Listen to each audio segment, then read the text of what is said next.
Hey everybody, Nick Espinoza, your chief security fanatic here. Don't forget to subscribe. And it's Sunday, so we are doing breaches of the week. And this week in data breaches, absolutely insane, but I think I say that every week. But this week, we've got for you Cartier, an update on 23andMe, the North Face, AT&T, Vanta, and a whole bunch of other companies. And so this is just kind of crazy, just another crazy week. So with that, thank you very much to Tony Panaccini, Edgar Gomez, John Streeter, and Stephen Helm for sending me a good chunk of these. And with that, let's tear the band-aids off and start with Cartier. Now, obviously, this is the luxury retail brand. They disclosed a data breach this past Monday in which an unauthorized party gained access to their systems and obtained some client information. And according to the notification sent to affected clients, the compromise includes names, email addresses, and countries of residence. Cartier specified that no passwords, credit card numbers, or banking information was caught up in this breach. Now, obviously, we all know Cartier, luxury retailer, jewelry, watches, accessories, all that kind of stuff. They did not say how many of their customers or clients were impacted by this incident. So heads up, if you shop at Cartier's website, and interestingly enough, LVMH, like the Louis Vuitton, Moet brand thing, I talked about that last week because Victoria's Secret, obviously the lingerie shop, as well as a couple of other luxury brands, were hit, although none of the articles I saw on Cartier mentioned that they were part of the Louis Vuitton thing. So we'll see. Maybe somebody's just having a spree on luxury brands because, well, quite frankly, there's a lot of money in that. And with that, let's move on to our mini segment simply entitled, If You Just Spent Money on Cybersecurity, You Wouldn't Be Getting Sued, You Wouldn't Be Losing Your Reputation, and I sure as heck wouldn't be talking about you right now. And with that, let's head on up to Anchorage, Alaska, and talk about Aquila Inc. They are a provider of mental health and substance abuse disorder treatment services, and they just agreed to settle a class action from their 2023 data breach that impacted the personal health information of 284,000 individuals, or I think the entire state of Alaska, because Alaska does not have a big population, but it is the biggest state. So best of luck to you, the entire state of Alaska, or any, obviously, Aquila patients. Moving on. 23andMe, I mean, they've been in the news lately over and over and over. And for this, we're going to be heading up to Canada because 23andMe's Canadian customers that have been suing over their data breach just agreed to pause their lawsuits against basically non-bankrupt third parties for up to 6 months amid the Chapter 11 proceedings in Missouri over the 23andMe's mess. So it keeps getting more interesting for 23andMe, but remember, people around the world were taking these DNA tests. It's not just Americans, it's Canadians, it's Europeans, it's Africans, it's Australians, it's everybody. This is going to be a big one, and you know I'll keep you up to date here. Moving on. American National Bank, they're out of Texas, and so the American National Bank and Trust negligently failed to protect the personal information of thousands of customers that was exposed in a January data breach, and this is according to a proposed federal class action. Now, the lead plaintiff, Brian A. Bishop, alleged that American National breached its duties under common law, contract law, industry standards, and Federal Trade Commission Act to implement reasonable and adequate data security measures. And here we are, because they had an incident. Data exposed was names and social securities, according to the filing in the district court for the Northern District of the great state of Texas. So heads up to you if you use American National Bank and Trust. And those were your lawsuits for the week. Not as many as last week, but nevertheless, if any of them just paid for cybersecurity, I wouldn't be talking about them. They wouldn't be losing their reputation, and they wouldn't be getting sued, I can tell you that much. Moving on, let's get back into real time here and talk about the North Face. This is obviously the large American retailer. They're part of the VF Corporation group, so Dickies, Timberland, Vans, all that kind of stuff. Anyway, the North Face basically declared a data breach on April 23rd. Unusual activity was detected in their website, as well as VF Outdoor. And basically they said a, quote, attacker had launched a small-scale credential stuffing attack on April 23rd. In other words, people at the North Face, meaning their customers, were reusing passwords like, oh, my password for North Face is the same as Facebook and a bank, and they logged in, and here we are. Make sure you've got unique passwords, and if you're a North Face customer, for the love of God, change your password.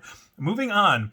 Publishing media giant, they have a ton of newspapers around the country, Lee Enterprises. They are notifying about 40,000 people whose personal information was stolen in a February ransomware attack in this year. Now, the attackers behind the ransomware in February stole documents containing personally identifiable information on 39,779 individuals, with a combination of one of more of the following with the name. Could be social security number, driver's license, financial account, medical info, or health insurance policy number. So it could be customers, and it's definitely employees. So best of luck, Lee Enterprises. Moving on, let's head on down to South Kakalaka and talk about Lexington Richland School District number 5. And here we go. They suffered a major hack impacting all district software, which seems like a ransomware to me.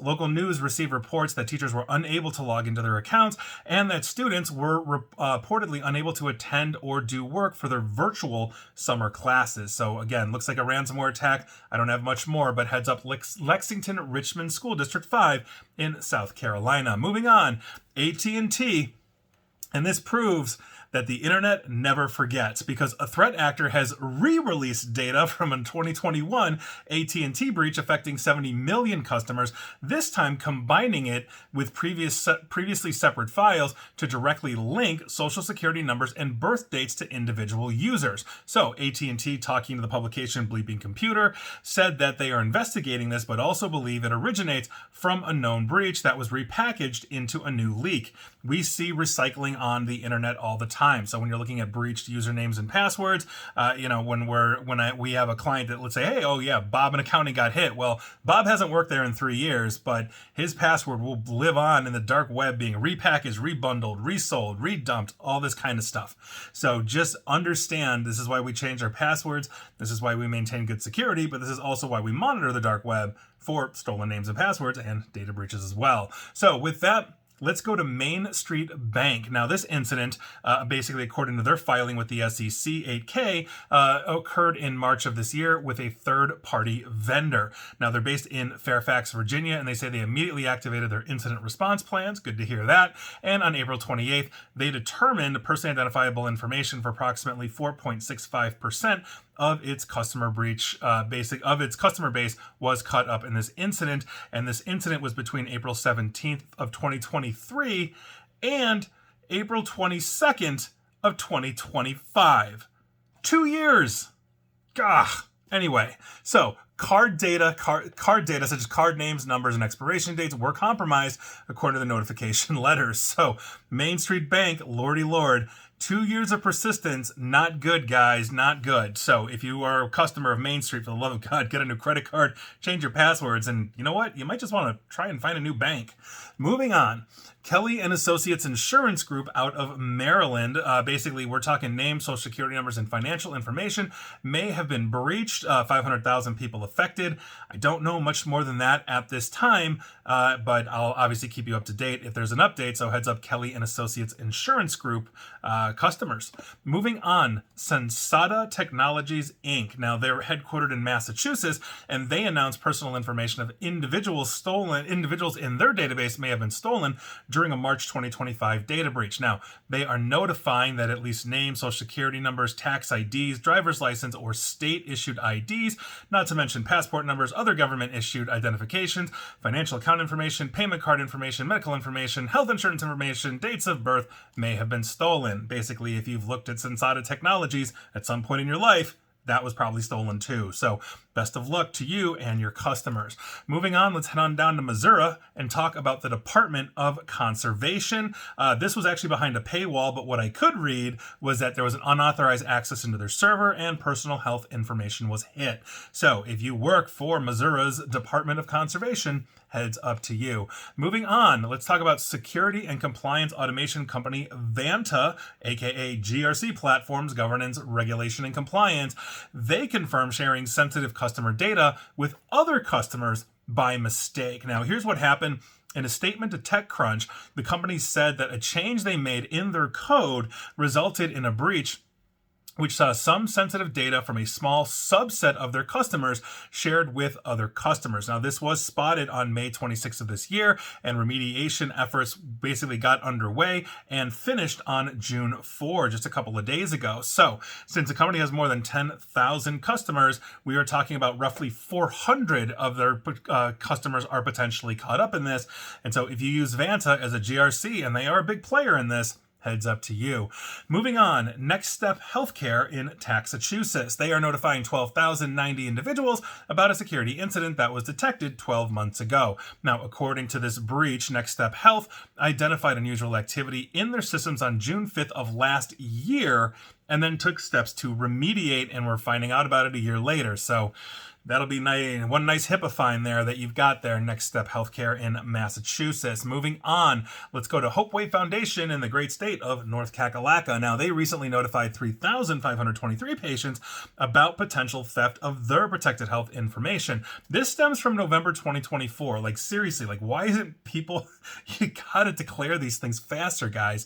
Anyway, in November 2024, Hopeway ID'd suspicious activity in an employee's email account, so it looks like business email compromise.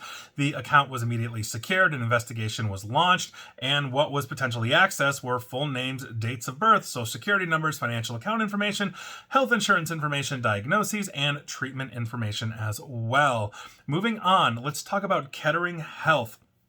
The Interlock ransomware gang, they're a newer one, has claimed a recent cyber attack on the Kettering healthcare network and leaked data allegedly stolen from Kettering. So, the nonprofit disclosed a cyber attack on May 20th that triggered an outage affecting all of its call centers and some of its patient care systems, leaving staff without access to computerized charting systems and forcing basically them to go back to pen and paper. That's the song and dance we hear from hospitals all the time on this.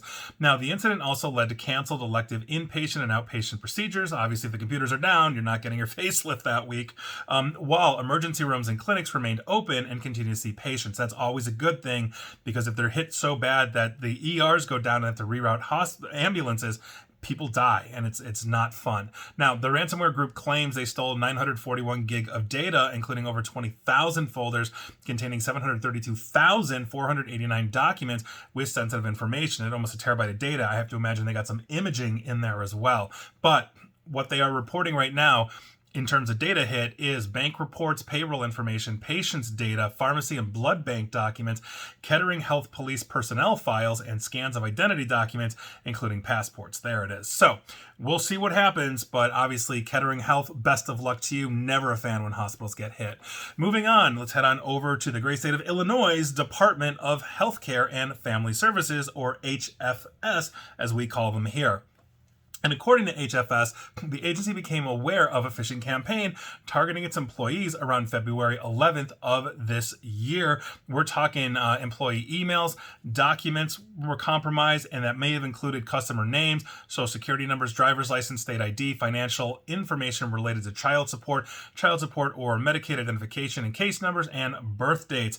HFS is saying 933 individuals were impacted, 564 of which are Illinoisans. So heads up to you if you live in Illinois and use HFS for all your HFS needs. Moving on, let's head on over to the United Arab Emirates and talk about American Hospital Dubai. They are actually one of the premier hospitals in that city. Now, they claimed, or rather the attackers have claimed, to have stolen 450 million patient records following an attack by the new Gunra ransomware gang. Now, allegedly part of the uncompressed 4 terabytes of data was personal information, demographic details, credit card numbers, billing histories, clinical and diagnostic records, Emrati's ID numbers, and more, according to Gunra ransomware. So we'll see what happens. Obviously, American Hospital in Dubai, I hope you're running, but not a fan. And with that, let's go to our finally today, and we're going to be talking about China, not because they're necessarily hacking American systems. That's every other week or every other day, and the way it's going. We're talking about a breach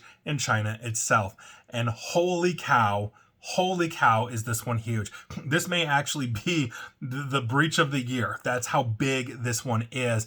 And now, let's dive into this, because an absolutely massive data breach has been reported that exposed approximately 4 billion records containing personal information of hundreds of millions of users, primarily from China, and it gets worse.